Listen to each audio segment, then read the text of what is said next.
తెలుగు రాష్ట్రాలపై ప్రకృతి కన్నెర చేసింది. కుంభవృష్టి తీవ్ర విషాదాన్ని నింపింది.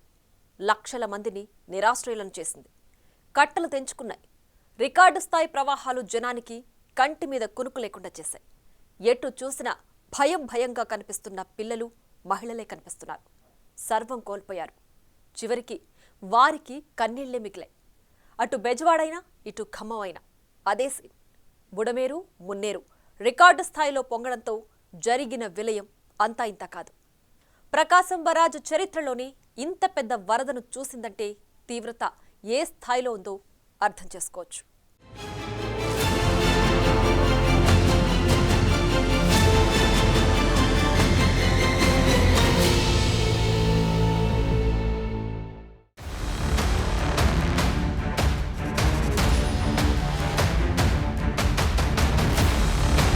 ఏపీలో బుడమేరు, తెలంగాణలో మున్నేరు, కనీవిని ఎరుగని విధంగా కృష్ణమ్మ,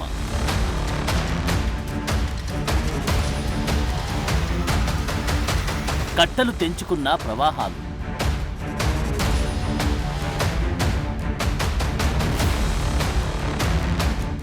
పల్లె పట్నమన్నా తేడా లేదు.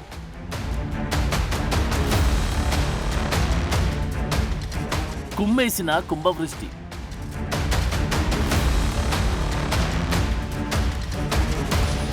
కన్నీళ్లే మిగిల్చిన అతివృష్టి, అక్కడ మొత్తం మునిగిపోయి అందుకు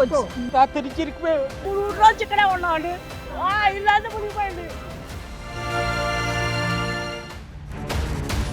భయంగా లక్షల మంది. ఇట్లా పిల్లల్ని పెట్టుకొని వరదలో బయటికి వెళ్ళలేని పరిస్థితిలో ఉన్నాం. ఎంత వాన ఎందుకు కురిసింది?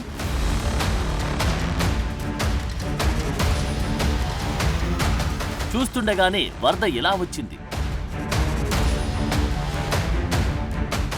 విజయవాడ చరిత్రలోనే కనీవిని ఎరుగని వర్షం. బుడమేరు పొంగడంతో ఒక్కసారిగా బెజవాడపై జలఖడ్గం విరుచుకుపడింది. అసలు తేరుకునే లోపే కథ అంతా మారిపోయింది. ఇళ్లల్లోకి చూస్తుండగానే నీళ్లొచ్చేశాయి. అంతా భయం. ఫస్ట్ ఫ్లోర్, సెకండ్ ఫ్లోర్ ఇలా పైకి వెళ్లి తల దాచుకున్నారంతా. తినడానికి తిండి లేదు, తాగడానికి నీళ్లు లేవు. గంటలు గడిస్తే గాని సహాయక చర్యలు అందని పరిస్థితి.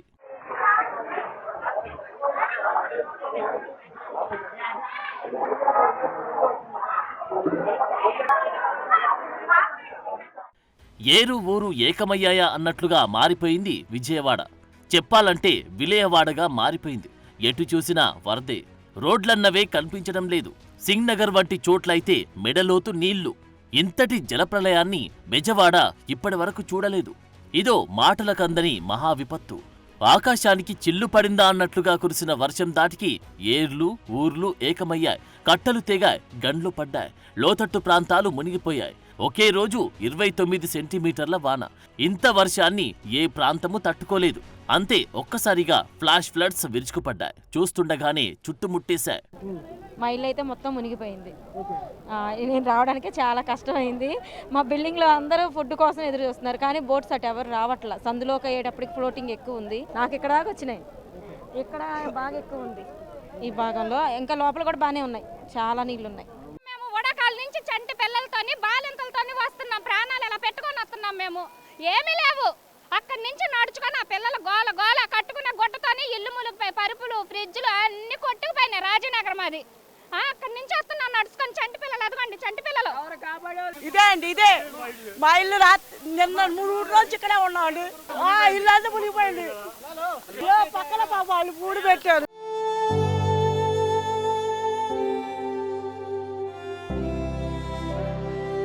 వరదలకు సర్వం కోల్పోయిన వారి బాధలు అంతా ఇంతా కాదు. బాలింతలు, గర్భిణులు, వృద్ధులు, పిల్లలు ఒక్కరేంటి అందరూ జలఖండంలో చిక్కుకున్నారు. బుడమేరు ఉధృత రూపం దాల్చడం, కట్టలు తెగిపోవడంతో అజిత్ సింగ్ నగర్, రాజరాజేశ్వరిపేట, పైపుల్ రోడ్, రాజీవ్ నగర్, కండ్రిక, జగ్గంపూడి కాలనీలు పూర్తిగా మునిగిపోయాయి. ఒక్కసారిగా వచ్చి పడిన ఫ్లాష్ ఫ్లడ్స్ తో కట్టుబట్టలే మిగిలాయి. సింగ్ నగర్ ప్రాంతాలన్నీ చెరువులను తలపిస్తున్నాయి. ఎగువ నుంచి వస్తున్న వరదతో బుడమేరు కట్టలకు పలుచోట్ల గండుపడ్డాయి. దీంతో లోతట్టు ప్రాంతాలు నీట మునిగాయి. ఎన్నో ఏండ్లుగా అక్కడ జనముంటున్నా ఈ స్థాయి వరదను మాత్రం చూడలేదంటున్నారు. మనుషులు కూడా పడవల మనుషులు కూడా తీసుకెళ్ళి అట్లా చాలా 60-70 సంవత్సరాల పిల్లలు ఉన్నారు, పెద్దవాళ్ళు ఉన్నారు, చిన్న పిల్లలు ఉన్నారు. అందరినీ పెద్దవాళ్ళని ముసలి వాళ్ళన్నా తీసుకొని వచ్చి మనకు ఏ సదుపాయం లేదు. 17 మంది ఉన్నారన్న. ఇప్పుడే ముగ్గురు డెలివరీ వాళ్ళని ఎక్కించుకున్నారు అంతే. కత్మ వాళ్ళు అందులో వేసారు అంతే, ఇంకెవరు లేరు. అందరూ ఒకళ్ళు నట్టుకుంటూ వస్తున్నాం. అసలు ఏం జరుగుతుందో తెలుసుకునే లోపే బుడమేరు నీరంతా చుట్టుముట్టింది. ముఖ్యమైన సామాన్లు కూడా తీసుకెళ్లలేని పరిస్థితి వచ్చింది. చివరికి కట్టుబట్టలే మిగిలాయి. బుడమేరు ఉధృతికి విజయవాడ సెంట్రల్ నియోజకవర్గంలోని కాలనీలు అతలాకుతలమయ్యాయి. వాహనాలన్నీ నీటిలో పడవల మాదిరి తేలియాడుతున్నాయి. ఈ స్థాయిలో వరద ఎప్పుడు చూడలేదని, సర్వం కోల్పోయి రోడ్డున పడ్డామని వరద బాధితులంతా కన్నీళ్లు పెట్టుకుంటున్నారు. ఫస్ట్ ఫ్లోర్ వాళ్ళే మమ్మల్ని అన్ని చూసి చాదుకున్నారు. ఇలా మునిగిపోయినా మేమే వాళ్ళందరూ వచ్చి కొన్ని ఏవో పనికొచ్చినా తీసుకున్నా. అంటే ఇలాంటి నాకు డ్యూటీకి అవసరమైన అంతే ఏవి తీయలేదు, అన్నీ మునిగిపోయాయి. పైన వీళ్ళే ఉండారండి, మేమందరం కింద వాళ్ళము. వీళ్ళ పైన మాకు అన్ని చూసారు. వాళ్ళే నిన్నటి నుంచి పైనే ఉన్నాం. పొద్దున ఆ అమ్మాయి గురించి, అదే ప్రెగ్నెంట్ లేడీ గురించి గట్టిగా మాట్లాడితే అప్పుడు వచ్చారు వాళ్ళు. ఇంకా అదేనండి, ఇంకేముంది, మాకు లోపల మిషన్లు అన్నీ తడిసిపోయినాయి. మా వారు టైలరు, అవన్నీ తడిసిపోయినాయి. చాలా రేట్లు అవన్నీ. ఇప్పుడు ఎలాగ పరిస్థితి మాకు అసలు అర్థం కావట్లేదు. కరెంటు లేదు, సెల్ ఫోన్లు పనిచేయడం లేదు. తమ వారు ఎక్కడున్నారో తెలియక, ఏం చేయాలో తెలియక, ఎవరిని సహాయం కోసం వేడుకోవాలో తెలియక బెజవాడ ముంపు బాధితులు పడ్డ నరకం అంతా ఇంతా కాదు. తాగడానికి మంచినీళ్లు లేవు, తినడానికి తిండి లేదు. ఇది వరద బాధితుల ఆవేదన. బుడమేరు మైలవరం కొండల్లో పుట్టిన ఒక పెద్ద వాగు. కొల్లేరుకు నీటిని సరఫరా చేసే అతి ముఖ్యమైన వాగుల్లో బుడమేరు ఒకటి. పుట్టిన ప్రాంతం నుంచి దాదాపు 170 కిలోమీటర్ల దూరం ప్రవహించే బుడమేరులో ఏటా 10,000 నుంచి 11,000 క్యూసెక్ల వరకు నీరు ప్రవహిస్తూ ఉంటుంది. అయితే 2005లో వచ్చిన వర్షాలకు బుడమేరులో ఏకంగా 75,000 క్యూసెక్ల నీరు ప్రవహించింది. అప్పుడే విజయవాడ చాలా వరకు దెబ్బతిన్నది. ఆ తర్వాత 2009లో మరోసారి అలాంటి పరిస్థితే ఎదురైంది. బుడమేరు వాగు తన ప్రయాణంలో చాలా మలుపులు తిరుగుతూ ఉంటుంది. దాంతో ఎక్కువ ప్రవాహం వచ్చినప్పుడు చుట్టుప్రక్కల ఉన్న ప్రాంతాలన్నీ మునిగిపోతుంటాయి. ఇప్పుడు కూడా జరిగింది ఇదే. 2005లో వచ్చిన భారీ వరదలు చూసిన ఇరిగేషన్ శాఖ బుడమేరు నదీ పొడవున ఒక రిటైనింగ్ వాల్ నిర్మించాలనే సూచన చేసింది. దీనిపై అప్పట్లో కొంతమేర వర్క్ జరిగిన తర్వాత పూర్తిగా పక్కన పెట్టేశారు.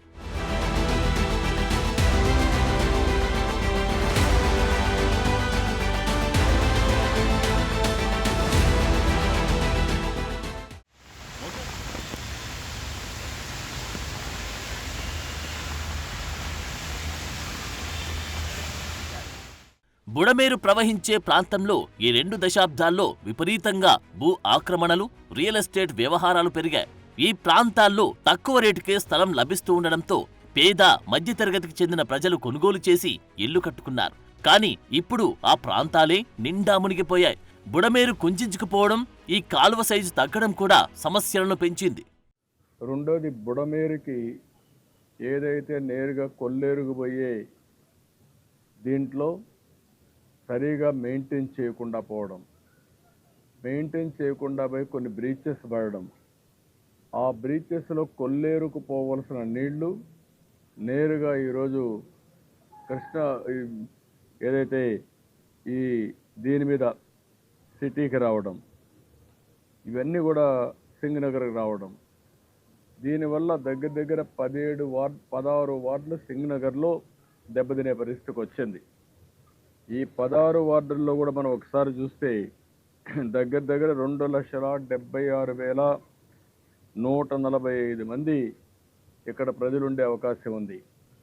అంటే ఇక్కడ 2,76,000 మంది ఉన్నారు. ఇంకొక పక్కన ఇప్పుడు నేను చెప్పినట్టు కృష్ణలంక, భూపేష్ నగర్లో కూడా కొంతమంది ఉన్నారు. అదే కాకుండా ఇబ్రహీంపట్నంలో కూడా కొంతమంది అక్కడ కూడా సబ్మర్జ్ అయ్యే పరిస్థితి వచ్చింది. ఇవన్నీ కూడా చాలా పెద్ద ఎత్తున డ్యామేజ్ జరిగే పరిస్థితి వచ్చింది. ఒక పక్కన మానవ తప్పిదం. ఆనాటి 5 సంవత్సరాల్లో ప్రభుత్వం సక్రమంగా మెయింటైన్ చేసుంటే, ఆ బ్రీచ్ లేకుండా చేసుంటే ఇప్పుడు ఆ నీళ్లు ఈ యొక్క సింగనగర్కి వచ్చే పరిస్థితి వచ్చేది కాదు. దానివల్ల ఇది కొంతవరకు ప్రొటెక్షన్ ఉండేది. అటు ప్రకాశం బ్యారేజ్కి కూడా రికార్డు స్థాయిలో వరద వస్తోంది. 125 ఏళ్ల బ్యారేజీ చరిత్రలోనే కనీ విని ఎరుగని రీతిలో ప్రవాహం వచ్చింది. ప్రకాశం బ్యారేజ్ వద్ద 11.25 లక్షల క్యూసెక్లు ఇన్ఫ్లో దాటిందంటే ఏ స్థాయిలో వర్షం పడిందో అర్థం చేసుకోవచ్చు.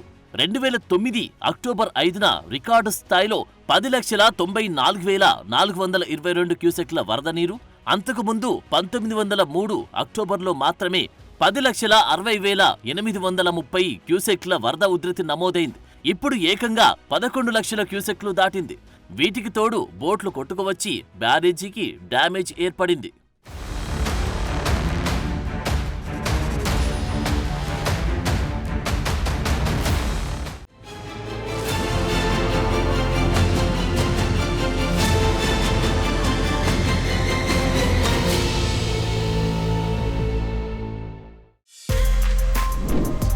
For more videos like this, subscribe Big TV channel.